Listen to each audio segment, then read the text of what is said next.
This is Azra Herrera. Azra was in a walker and accidentally pulled a working crockpot off of the island countertop. The electrical code says to provide an outlet, and many times it's installed below the countertop. 210.52C, that's dwelling unit receptacles. Paragraph C, countertops and work surfaces.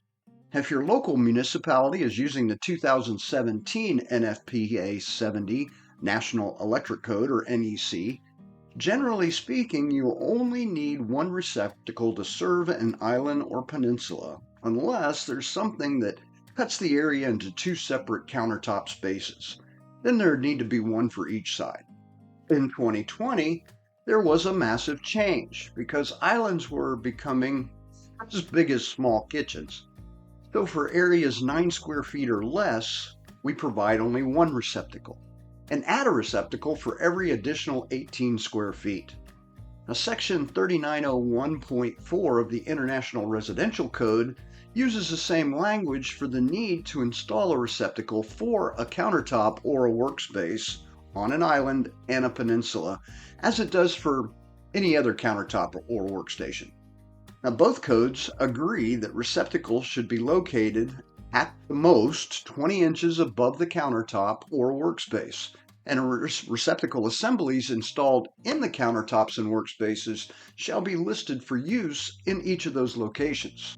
But there's an exemption. Receptacles can be mounted up to 12 inches below the countertop or workspace in construction designed for the physically impaired and for island and peninsulas where the surface is flat across the entire area. Now keep in mind, these are minimum requirements. The 2023 NEC has completely removed the requirement for any receptacles in islands and peninsulas. The Consumer Product Safety Commission contacted NFPA and shared data about the number of people, children and adults, who have pulled deep fryers, crockpots, and other small appliances from these locations, like Azra. It's more than we think. So here's what the new NEC states, which was published in September of last year. Receptacle outlets, if installed to serve an island or peninsula countertop or workspace, shall be installed according to 210.52C3. It goes on to instruct us, if an outlet is not provided to serve an island or peninsula countertop or workspace, provision shall be made at the island or peninsula for future addition of a receptacle to serve the island or peninsula countertop or workspace. Will our clients accept not having any electrical plugs in their islands? Will they accept a two-tiered surface in order to have one? And will they pay the difference to install a countertop-rated outlet like a pop-up?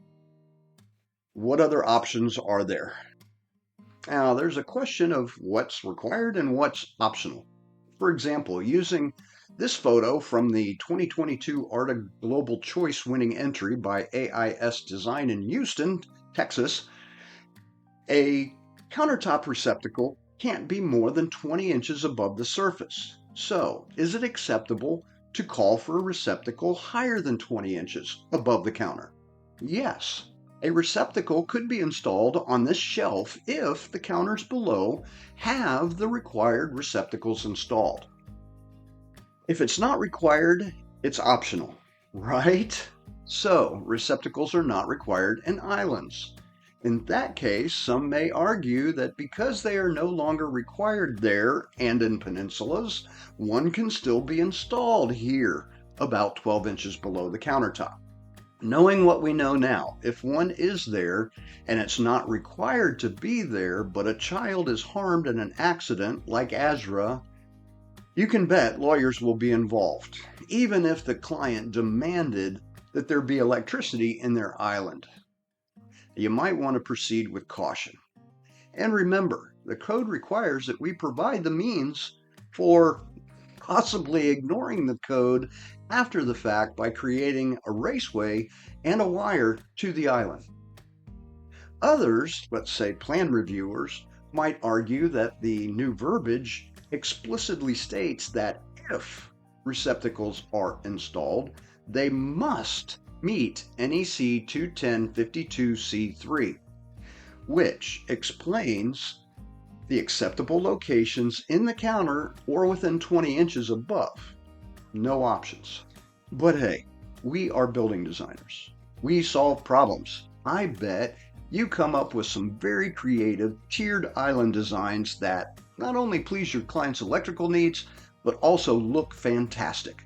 I can't wait to see the kitchen photos submitted in next year's American Residential Design Awards and see how you did it.